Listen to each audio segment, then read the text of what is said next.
For those of you who don't know me from the monthly Forum Roundtable series, my name is Lauri Regan, and I'm going to be acting as the new host of Mideast Forum's weekly podcast. I want to thank you all for joining today and for your continued support of the work that we here at the Middle East Forum do.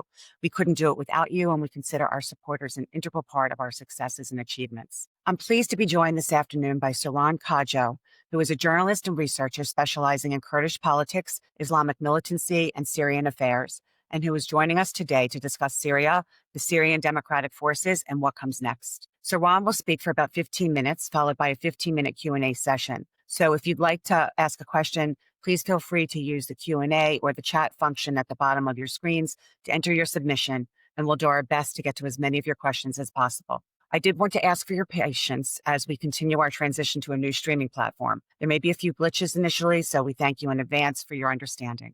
I also wanted to let you know that today's podcast is being recorded and will be available for future viewing. So please do share the link with those in your network who you think would be interested in learning more about this very important topic. Welcome, Sirwan, and thanks so much for joining us this afternoon. I hand the floor over to you. Thank you so much, Lauri. I really appreciate the opportunity.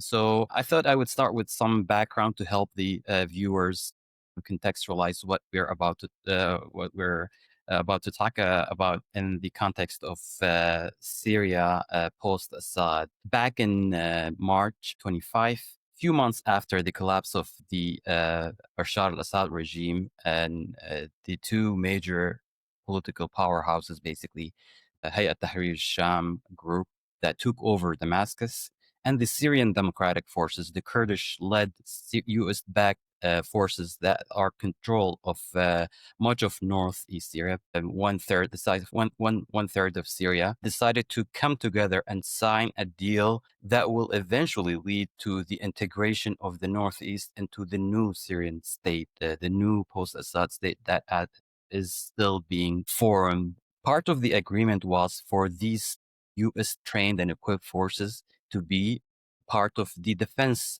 system in Syria, and for the region that has been outside of government control for the past 14 years to be embedded with the new Syrian state. Now, this is very complicated, and both sides, the interim president of Syria, Ahmad al-Shara, and the general commander of the Syrian Democratic Forces, Mazloum Abdi, recognize that in the way they formulated the deal, the eight article deal, which basically stipulates the need for integrating the northeast into the rest of Syria and allow the Kurdish community. There are other communities in the northeast, but because of historical grievances against the Kurds over the decades, both sides recognize that the Kurdish community must have a say in whatever comes next for Syria as a whole, as a state. Both sides also believe that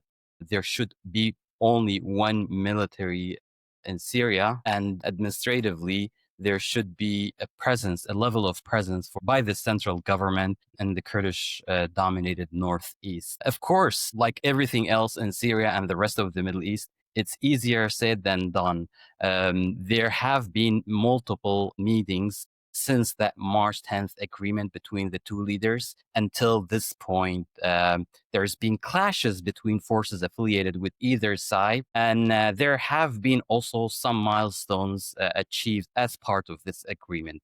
For example, in the city of Aleppo in the north, the two Kurdish-dominated neighborhoods that were under Kurdish control before the collapse of the former regime remained under Kurdish control despite having new dynamics emerging. So part of the agreement was to embed the local Kurdish forces in these two Kurdish majority neighborhoods as part of the general security apparatus. And that kind of worked out for a few months until it didn't, when tensions rose and led to clashes between the local Kurdish forces and the general security forces that are backed by Damascus. Similarly, in other parts of Aleppo and in other parts of Syria, especially areas where, fault lines between groups that are both affiliated with the Syrian government and the Turkish government and don't like the Kurdish forces in the northeast, there have been many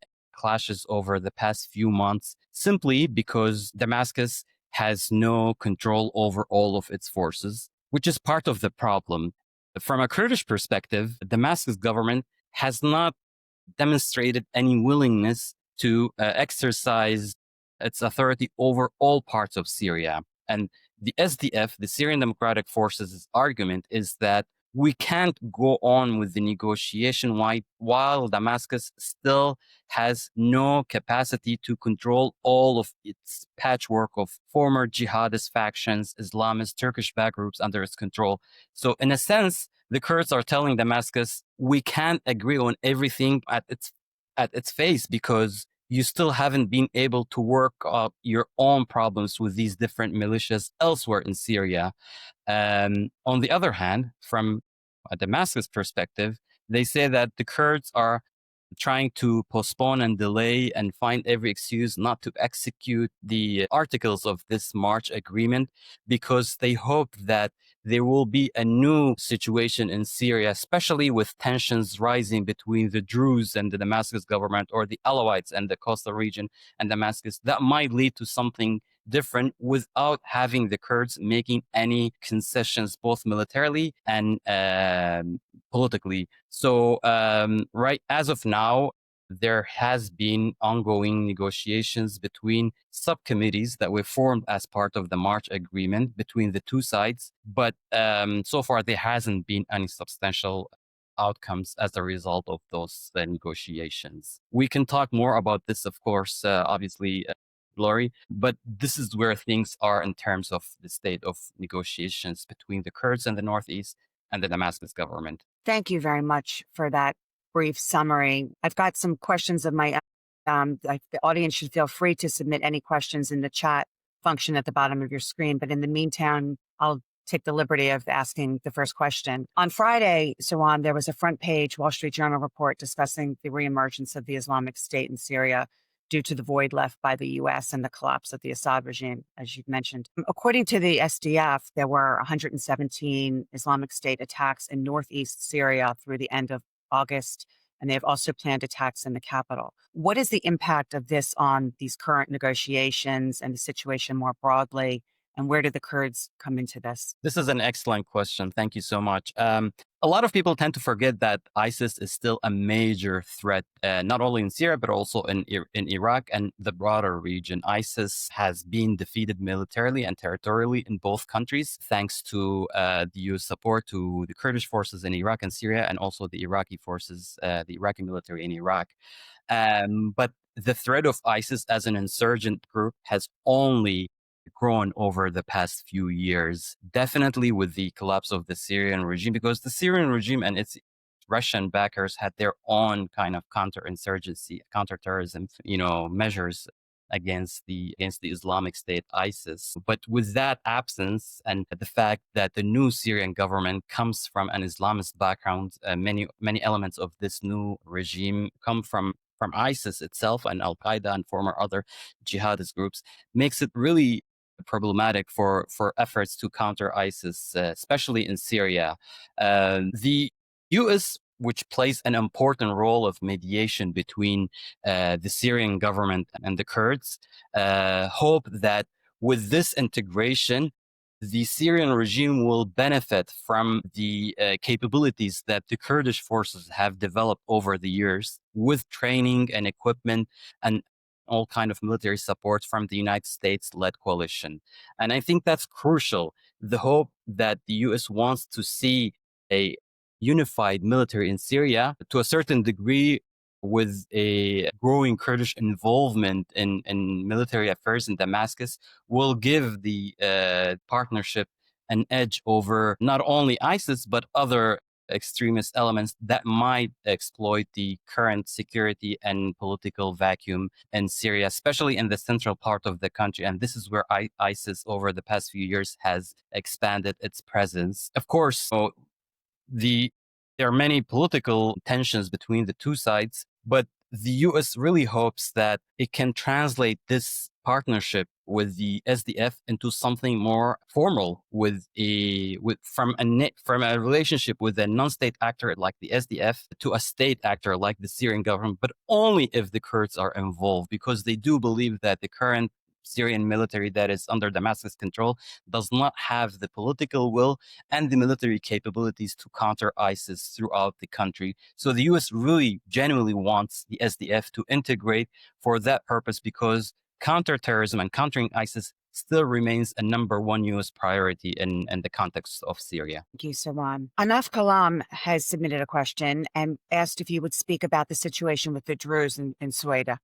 That's another interesting and timely question, because as we're talking, the Druze are facing two major problems. One is that these threats that come from Damascus and Damascus-backed militias in the south continue to pose against the Druze community. And the Druze community has been peaceful throughout the Syrian conflict. And at the same time, we have this newfound desire by the Druze community for autonomy, or a type of, sort of self-rule for the Druze community in the south. That's primarily because the Druze community no longer trusts the Damascus government after the massacres and the atrocities that were committed by Damascus forces and forces affiliated with the Syrian government back in July, where hundreds of Druze civilians were massacred by Islamist forces, many of whom were aligned with the Syrian government. The Druze have survived these massacres, which didn't only happen in July, but started in May in the southern part of Damascus suburbs that are predominantly Druze, but also in the southern province of Sueda. It was only the Israeli airstrikes against the Syrian government and positions of the Syrian government in southern Syria, but also in the heart of Damascus, that deterred the Syrian government from pursuing their genocidal campaign at the time against the Druze community. This, like I said, has led to a new desire by the Druze community to seek for self-rule, political autonomy, and in certain cases to full-fledged independence from Syria. How viable and practical that is, that's a different question. But the circumstances, the uncertainties that have entailed after the collapse of the Syrian government have generated different political ambitions by different groups across the country, including the Druze community. Thank you. Carrie Hellebrand asked, Russia still maintains a military and naval presence in Latakia.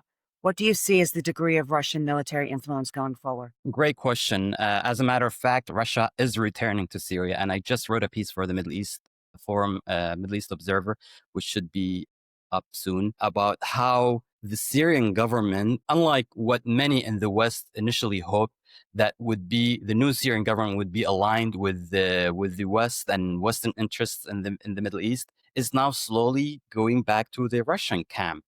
A few weeks ago, only 2 weeks ago, actually, the interim president Ahmed al-Shara was in Moscow and was received by Russian leader Vladimir Putin, and basically said that every single agreement that was signed by the previous regime over the years with Russia and Russian companies will be respected and honored by the new government. This means that the military agreements that were reached between the Syrian government and the Russians will remain intact. As a matter of fact, the major Russian airbase in Syria, Khmeimim, that is in Latakia province in the coast, remained under Russian control even as Assad was falling and as the new government was taking over. So Russia has never really left Syria. Syria represents a very strategic objective for Russia as part of its expansion in the Eastern Mediterranean and its goals also in North Africa. So, a Russian's presence in Syria is crucial for Russia's survivability elsewhere in the region. And Russian companies will again resume all their activities, whether it's because Syria relies heavily on Russia in the energy sector and production of electricity and exploitation of oil and other type of natural resources across Syria. So the relationship has not only survived the collapse of the Syrian regime, but it will only expand over the next few years, because the Ashara government in Damascus believes that, you cannot function in a country like Syria, where historically Russian and before that Soviet support has been crucial in the building and sustaining the military infrastructure, but also the economic aspects of things are important. So that's why many who hope that Syria will, be divorced from Russia the minute the Assad regime collapsed, basically are disappointed, because Russia is back and Russia will only grow stronger as this new government gives it more incentives for Moscow and Moscow affiliated companies to operate in key strategic sectors in Syria. Thank you. Very interesting. Adam Turner asked, if the Syrian president is a former terrorist from Al Qaeda, why is it in the U.S. national interest for this president to have a strong regime united under him? I would think that our interest would be in backing him off by more pro-U.S. non-radical Muslim minority. This is a very interesting question, and a lot of people ask, like, okay, well, if this is a former jihadist, until recently, Ahmed al-Shara had a bounty of 10 million by the U.S. government on his head, because he's been involved in fighting and possibly killing American soldiers in Iraq. He was part of the Al Qaeda insurgency in Iraq, and he's been anti-American throughout his life, his political life. Now he says that he's changed, and even in a recent interview, he said that as during his earlier years, he adopted some extremist ideology, but he's changed, and now his rhetoric has also changed, and therefore the United States should support him. That's his narrative, is that things have changed now. I'm a statesman, and I have adopted new a new ideology away from radicalism and terrorism. I personally am skeptical of that, because the only reason that this man was basically transformed from a jihadist into a moderate was because he was interested in power, and the only reason for him to do that in a country like Syria was to, tone down his rhetoric, anti-American rhetoric, but also his jihadist ideology in general. And that has been the case since he assumed power back in December 2024. Of course, it's important for the United States to engage with Syria. Is an important country in the Middle East, and stability for Syria means stability for the broader Middle East. But I don't think stability comes with, aligning with a strong man in Syria. I mean, if anything, the Assad regime, who kept Syria together for not just the former president, but his father, his late father, Hafez Assad, who ruled the country with an iron fist, provided a sense of stability for the different communities, but also for the rest of the Middle East. But look where it led us. It led to an expansion of Iranian support, an expansion of other groups affiliated with Iran across the Middle East, including Hezbollah and Iraqi-backed militias and others. Signing with a strong man doesn't necessarily lead to stability for a country and the neighborhood, unless major issues at the domestic level are addressed, including the peaceful existence of the different communities in Syria. Syria is an incredibly diverse country. Almost half of the population of 24 million people are non-Sunni, non-Arab, and non-Muslim. So you've got the Christians, who make up almost 10% of the population. You've got the Alawites, almost 9%. You've got the Kurds, almost 15%.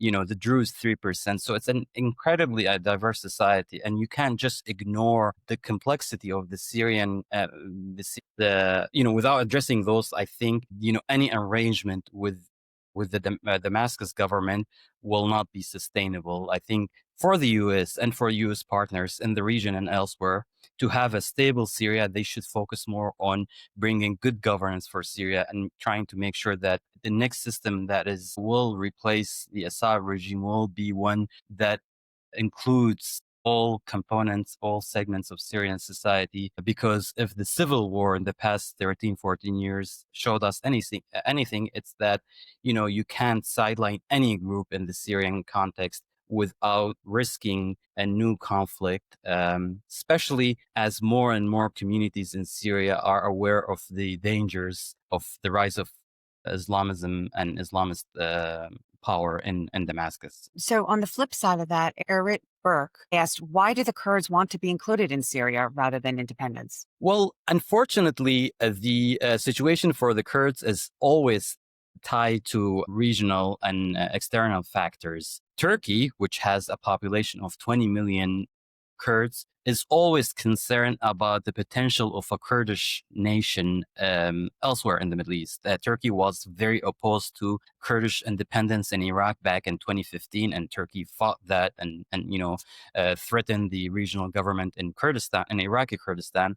Same thing in Syria. Turkey genuinely fears that with the new changes in Syria, the Kurds might have the potential for a state within Syria, especially as more voices in different communities across the country started to, hoping for greater political rights in the country, including political autonomy for different communities. So Turkey really is scared about the post October 7 dynamics that emerged as the result of the Israeli government, eliminating Hezbollah and its leadership, decimating its leadership in Lebanon, the 12-day war with Iran that, significantly weakened the Iranian regime and its proxies across the Middle East. And the Israeli, in my opinion, had a leading role in the collapse of the Syrian, an indirect role in the collapse of the Syrian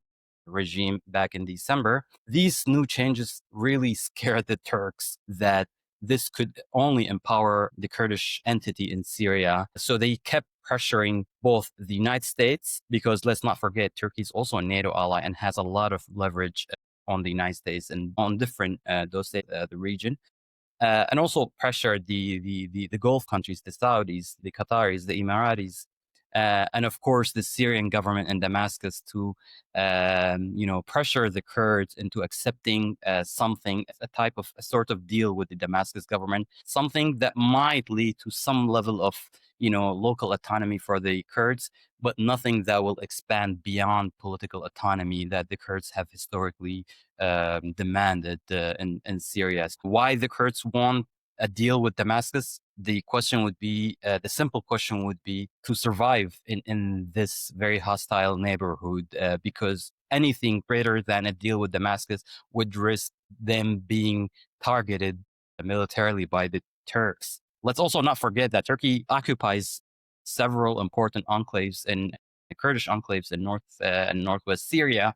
So the Kurdish leadership in the northeast is concerned about any greater demands could potentially risk their very existence. And Turkey has historically shown that it could, use military force if necessary to diminish any Kurdish hope for autonomy or for independence. I actually read recently that not only is Turkey planning to supply weapons and military equipment to Syria in the coming weeks, but it's also asking Syria permission to target Kurdish fighters along its borders and to be able to extend the range that it's permitted to strike inside Syria from 3 miles to 19 miles. What is the implication? Yeah, that's an interesting point that you mentioned, Laurie, because back in August, Turkey signed a military cooperation agreement with the interim government in Damascus, and part of that will be supplying the Syrian government with some types of weaponry. It would also allow the Turkish government Turkish military to build new bases, and especially in the northern part of the country. So the Kurdish majority region, and will allow the Turkish military to carry out strikes against Kurdish forces in the northeast. That is in the event if these negotiations between Damascus and the Kurds don't lead anywhere, and they use it as a way to pressure the Kurds to accept any type of deal they reach with Damascus. And I'm afraid that might happen because it's true that the Kurds still enjoy US military support, but it can only continue as long as it doesn't conflict with the U.S. interests with Turkey. So if you compare the U.S. Relations with Turkey and with the Kurds and northeast Syria, the U.S. would of course favor Turkey because of the previous reasons I mentioned, that the U.S. Turkey is involved with more issues that could cause instability for the U.S. and the region if Turkey chooses to do that. The U.S. support for the Kurds is not sustainable, and the Kurds recognize that.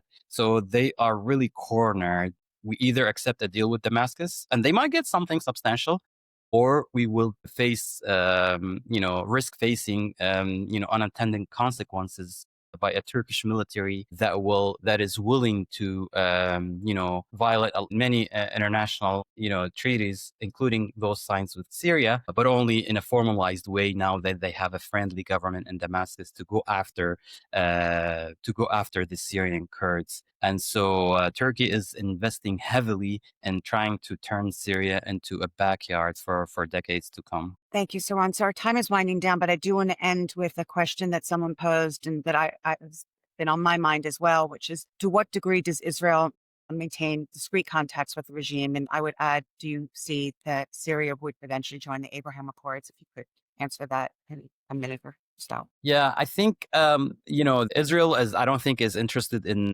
signing any deal at this point with a regime that is many elements within this regime are still very, very anti-Israeli, and they've shown so that the military is still fragmented. You still have many jihadist elements that are very opposed to the state of Israel, and so I don't think Israel is naive to sign a deal with the transitional government that has no authority over all its components.